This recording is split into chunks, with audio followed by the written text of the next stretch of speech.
Hi, this is Vijay Kesari and welcome to Andhra Podcaster, where we discuss questions, perspectives and possibilities focused on development of Andhra. Friends, free sand supply అనే పేరుతో CBN garu and team ఏదైతే చేస్తున్నారో I liked it. నాకు నచ్చింది. నేను స్టార్టింగ్లో మీకు చెప్పేది ఆ పాలసీని ఏదో క్రిటిసైజ్ చేస్తున్నట్టు అనిపిస్తుంది, కానీ లాస్ట్లో నాకు ఎందుకు అది నచ్చిందో మీకు డీటెయిల్గా నేను నా రీజన్ చెప్తాను. Okay, so to begin with ఈ ఫ్రీ శాండ్ సప్లై అనే పేరుతో వీళ్ళు చేసే దాంట్లో గుడ్ థింగ్ ఏంటి అంటే నాకు నచ్చింది, they made payments digital.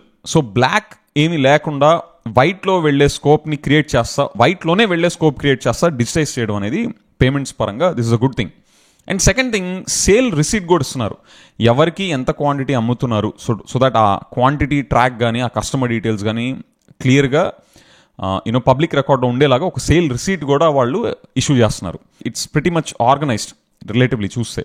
So that's a good part. And moving on, ఈ ఫ్రీ శాండ్ పాలసీ అన్న పేరు దానికి వస్తే friends, it is technically not free. వాళ్ళు వైసీపీ రెజిమ్తో పోల్చుకుంటే శాండ్ చీపర్ అయింది తప్ప it is not technically free. And నాకు ఇక్కడ అబ్జెక్షన్ ఏంటి అంటే, వైసీపీ గవర్నమెంట్తోనే వాళ్ళు గనక దాన్నే స్టాండర్డ్గా తీసుకొని దాన్నే బెంచ్ మార్క్గా తీసుకొని గనక వీళ్ళు పర్ఫామ్ చేస్తే ఇప్పుడున్న government, I think we'll be underplaying our economy and our strengths. And I observe this even in YS Jagan గారి టైం ఆల్సో. పవర్లో ఉన్న వాళ్ళు ఎంతసేపు అపోజిషన్లో కానీ ఆ ప్రీవియస్ రెజీమ్స్ ఏమేం చేసాయి అన్న దాని మీదే ఫోకస్ చేస్తా, దాన్నే ఒక బెంచ్ మార్క్ కింద కంపేర్ చేస్తా చూపించుకుంటూ ఉంటారు. కానీ అసలు what is the best case, what is optimally possible, what is science saying అనే అప్రోచ్ తీసుకోకపోతే, ఓన్లీ ప్రీవియస్ రెజీమ్నే కనుక మనం బెంచ్ మార్క్స్ కింద తీసుకునే కల్చర్నే ఇంకా కంటిన్యూ చేస్తే మన ఇంప్రూవ్మెంట్స్ అసలు ఏమి ఉండవు. ఏదో చిన్న కొంచెం అడుగులే ముందుకు వెళ్తూ ఉంటాయి తప్ప ఆ లీప్, నెక్స్ట్ లెవెల్ జంప్స్ కానీ next level growth or development మనం చూడలేం. Okay, so that is an objection that I have even with YCP government which I witnessed in Jagan గారుస్ time as well as even ఇప్పుడు CBN గారి టైంలో కూడా I could see this coming up again. How is this technically free? People are still they have to still pay for excavation charges, ఇవన్నీ pay చేయాలి. Loading charges, transportation, RAM maintenance, ఇంకా చాలా levies, taxes board ఉన్నాయి, GST కలుపుకొని ఇవన్నీ pay చేస్తా. How is it technically free? అంటే ఇది ఎలా ఉంటుందంటే, ఎడ్యుకేషన్ ఫ్రీ అని చెప్తాం అంటే మీకు విద్య ఫ్రీయే, కానీ టీచర్ శాలరీస్కి, స్కూల్ అడ్మినిస్ట్రేటివ్ ఎక్స్పెన్సెస్కి, హౌస్ కీపింగ్ ఛార్జెస్కి, ఎలక్ట్రిసిటీకి పే చేస్తే సరిపోద్ది. పే చెయ్యాలి అంటే కరెక్టేనా? ఆర్ ఈవెన్ హెల్త్ కేర్లో తీసుకుంటే మీకు వైద్యం ఫ్రీ, కానీ డాక్టర్లకి ఇచ్చే జీతాలు, hospital maintenance, electricity, infrastructure maintenance కానీ ఇవన్నీ వగేరా యాడప్ చేసేసి ఇంత బిల్ అని పెడితే అది ఫ్రీ అవుతుందా? Okay, so I'm glad that education and health care free అని చెప్తా చేసే వాటిలో ఈ స్పిరిట్ తీసుకురాకూడదు. అట్లీస్ట్ ఆ జోన్లోకి వెళ్ళరని నేను అనుకుంటున్నా on a lighter note. But technically this is not free. So నేను ఇది టెక్నికల్గా ఫ్రీ కానీ ఫ్రీ శాండ్ సప్లై అనే పాలసీని నేను అపోజ్ చేస్తానా లేదా సపోర్ట్ చేస్తానా? ఫ్రెండ్స్, నా టేక్ ఏంటి అంటే, నేను అపోజ్ చేయను, సపోర్ట్ చేయను. ఎందుకంటే నాకు బోలెడ్ క్వశ్చన్స్ ఉన్నాయి. టు బిగిన్ విత్, మీరు అనొచ్చు అదేంటి నీకేమో పిచ్చా, దీనివల్ల కన్స్ట్రక్షన్ సెక్టర్ బూస్ట్ అవుతుంది, రియల్ ఎస్టేట్ సెక్టర్ బూస్ట్ అవుతుంది, దానివల్ల కార్పెంటర్స్, ప్లంబర్స్, ఎలక్ట్రీషియన్స్, మేసన్స్ వీళ్ళందరికీ పని దొరుకుతుంది కదా, ఎకానమీలో మూమెంట్ ఉంటుంది కదా, మంచిది కదా, నువ్వేంటి సపోర్ట్ చేయవు అని చెప్పేసి అంటే, ఫ్రెండ్స్ నా క్వశ్చన్స్ దీనికి సంబంధించి ఏంటి అంటే, free sand supply okay technically free కాకపోయినా going with their own terminology, free sand ఇస్తానే కన్స్ట్రక్షన్ సెక్టర్ బూస్ట్ అవుతుందని ఏంటి? How did they conclude that? అంటే ఒక ఎగ్జాంపుల్కి, ఇప్పుడు చీఫ్ మినిస్టర్ స్థాయి వ్యక్తి వచ్చి నేను అమరావతిని సీరియస్గా తీసుకుంటాను అనే మెసేజ్ యాక్షన్స్లో చెప్పడమే కాదు, చెప్పడంతో పాటు యాక్షన్స్లో కూడా మార్కెట్కి కమ్యూనికేట్ చేస్తున్నారు అనుకోండి, అది సరిపోదా కన్స్ట్రక్షన్ సెక్టర్ని పరిగెత్తించడానికి? ఏ లెవెల్లో పరిగెడుతుంది? సీఎం లెవెల్ మనిషి నేను సీరియస్గా ఉన్నానని చెప్పేసి మార్కెట్కి మెసేజ్ వెళ్తే, సో అది కాకుండా దానికి అది సరిపోదా? ఈ ఫ్రీ శాండ్ సప్లై ఇచ్చే బూస్ట్ చేయాలా? How is that justified? And మీరు అనొచ్చు లేదు ఆ యాంగిల్లో కాదు, లాస్ట్ గవర్నమెంట్లో ఇల్లీగల్ శాండ్ మైనింగ్ జరిగిందని మనం చాలా విన్నాం కదా, సో దాన్ని ఎరాడికేట్ చేయడానికి అని చెప్పేసి అంటే, ఫ్రెండ్స్ దాని మీద కూడా నాకు క్వశ్చన్స్ ఉన్నాయి. ఇప్పుడు మనకి ఫ్రీ అని పెట్టిన చోట ఫ్రీ శాండ్ అని పెడుతున్నారు కదా, అరే డబ్బులు ఇచ్చి బ్రైబ్ ఇస్తే ఒక క్వాలిటీ శాండ్ వస్తుంది, డబ్బులు ఇవ్వకుండా వస్తే ఫ్రీ శాండ్ పాలసీ కిందే మీరు తీసుకోవాలంటే ఒక క్వాలిటీ ఆఫ్ శాండ్ వస్తుంది, మీరే డిసైడ్ చేసుకోండి. దీన్ని ఎలా కంట్రోల్ చేస్తారు? This is a possible scenario right of again corruption taking place. And మీకు ఇంకోటి చెప్తున్నా, ఫ్రీ శాండ్ ఇస్తానే కాకుండా ఇంకా అదర్ వేస్ కూడా ఉన్నాయి. మీకు ఇంకో ఎగ్జాంపుల్ ఏంటంటే, ఇప్పుడు కన్స్ట్రక్ట్ చేసుకుంటారు కదా ఇళ్ళు కానీ రెసిడెన్షియల్ ఫెసిలిటీసో లేకపోతే కమర్షియల్ ఎస్టాబ్లిష్మెంట్స్ కట్టుకుంటారు కదా, వాళ్ళకి ఫ్రీ శాండ్ ఇవ్వకుండా మీరు కట్టుకున్న first 6 months or 1 year or 2 years or 2000 years, I don't care about the number, that's next level priority. ఇన్ని మంత్స్ ఆర్ ఇన్ని ఇయర్స్ మేము మీకు పవర్ ఇంత సబ్సిడీ ఇస్తాం, ఆర్ పవర్ ఛార్జ్ ఏమో మీకు ఎలక్ట్రిసిటీ బిల్ రాదు for the first 1 year or 6 months అనేది కూడా ఒక ఇన్సెంటివే కదా. అవి ఎందుకు చేయట్లేదు? మీకు ఇంకా అందులో బెటర్ థింగ్ ఏంటో తెలుసా, ఈ ఎలక్ట్రిసిటీ అనేది A to Z డిజిటైజ్ అయిపోయింది. అంటే ఇంట్లో మీటర్ పెట్టిన దగ్గర నుంచి ఆ మీటర్ బిల్ జనరేట్ అయ్యేదాకా ఎవ్రీథింగ్ ఈజ్ డిజిటైజ్డ్. సో ఎవరెవరికి ఆ ఇన్సెంటివ్ ఇవ్వాలి, ఎంతకాలం ఇవ్వాలి, ఆర్ ఎన్ని యూనిట్స్ వరకు మనం ఎగ్జామ్ చేయాలి అనేవంతా కూడా డిజిటల్గా కంట్రోల్ చేయొచ్చు. So there will be complete transparency. So అలాంటి వదిలేసుకొని కూడా ఫ్రీ శాండ్ అక్కడ డిజిటైజేషన్ ఏముంటుంది? సో నేను అది బ్యాడ్ స్పిరిట్లో చేస్తారని చెప్పట్లా. యాజ్ అ ప్రాసెస్ దాన్ని ఎక్కడా కూడా ఈ ఎలక్ట్రిసిటీ ప్రాసెస్తో కంపేర్ చేస్తే, అందులో సబ్సిడీ కానీ ఫ్రీ పవర్ ఇచ్చే స్కోప్తో పోలిస్తే ఇది బెటర్ అని ఎట్లా కన్విన్స్ చేస్తారు? Is there any white paper showing that this is the only better way that's available or the best way that is available అని ఏమైనా చెప్పారా?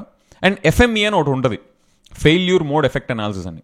అంటే ఒక పాలసీ, ఒక ప్రాసెస్ని మనం లాంచ్ చేస్తుంటే ఆ పాలసీ ప్రాసెస్ లాంచ్ చేసే ముందు అది ఎన్ని విధాలుగా ఫెయిల్ అయ్యే ఛాన్సెస్ ఉంటాయని చెప్పేసి మొత్తం 1, 2, 3, 4, 100 ఉంటే 100, 1000 ఉంటే 1000 ప్రతి దాన్ని రాసుకొని దాన్ని సాల్వ్ చేస్తారు to make that process robust.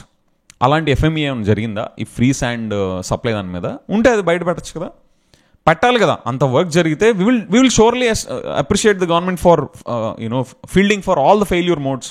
So అలాంటిది పెట్టకుండా, అండ్ ఇదొక్కటే కన్స్ట్రక్షన్ సెక్టర్ని బూస్ట్ చేయడానికి కరెక్ట్ వే అని ఏమన్నా ప్రూఫ్ కూడా లేకుండా how can somebody support or oppose?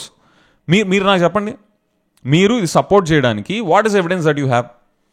And therefore నేను నా 2 points ఆఫ్ ఇంట్రెస్ట్ ఏంటి అంటే ఈ పాలసీకి సంబంధించి, ఒకటి, what is the net benefit to the Andhra economy out of this the so called free sand supply? అంటే నేను నెగిటివ్గా చూడట్లా.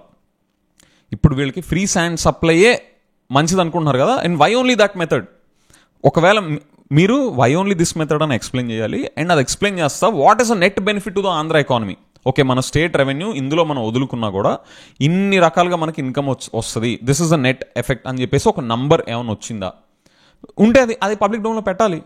Will surely appreciate that such kind of thing. And also second thing, ఇల్లీగాలిటీస్ని కంట్రోల్ చేయడానికైతే ఈ failure mode effect analysis, FMEA లాంటివి అన్ని failure అయ్యే పాసిబిలిటీస్ని ఫీల్ చేస్తా ఏమైనా డాక్యుమెంట్ రిలీజ్ చేశారా to prove that this is the best way that we are adopting to control illegalities? అది కూడా లేదు.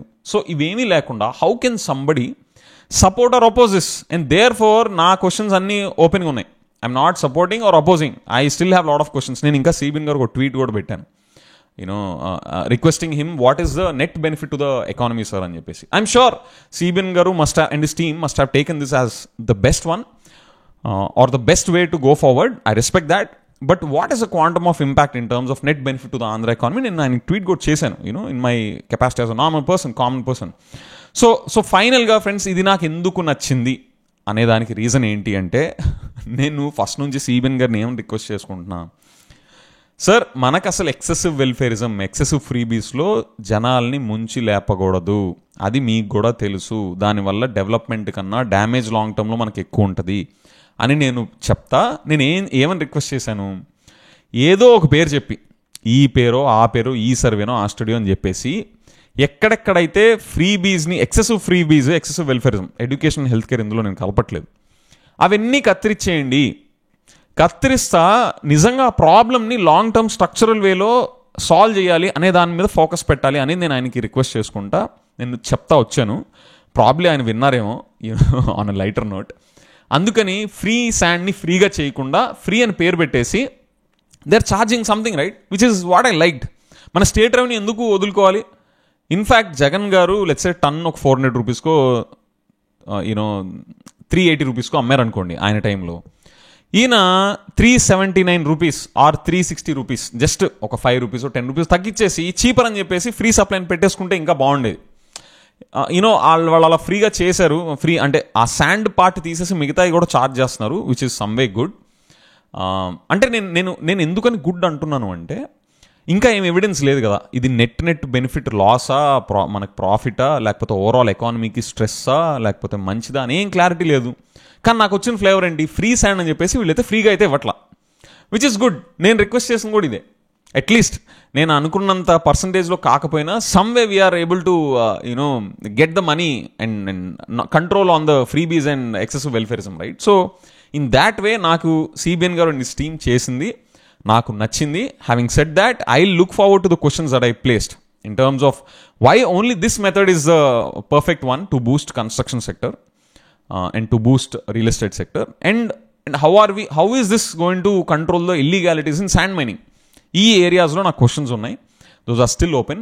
మీకు కూడా మీ థాట్స్ ఏమైనా ఉంటే నాకు కామెంట్స్ వచ్చి చెప్పండి. Thank you.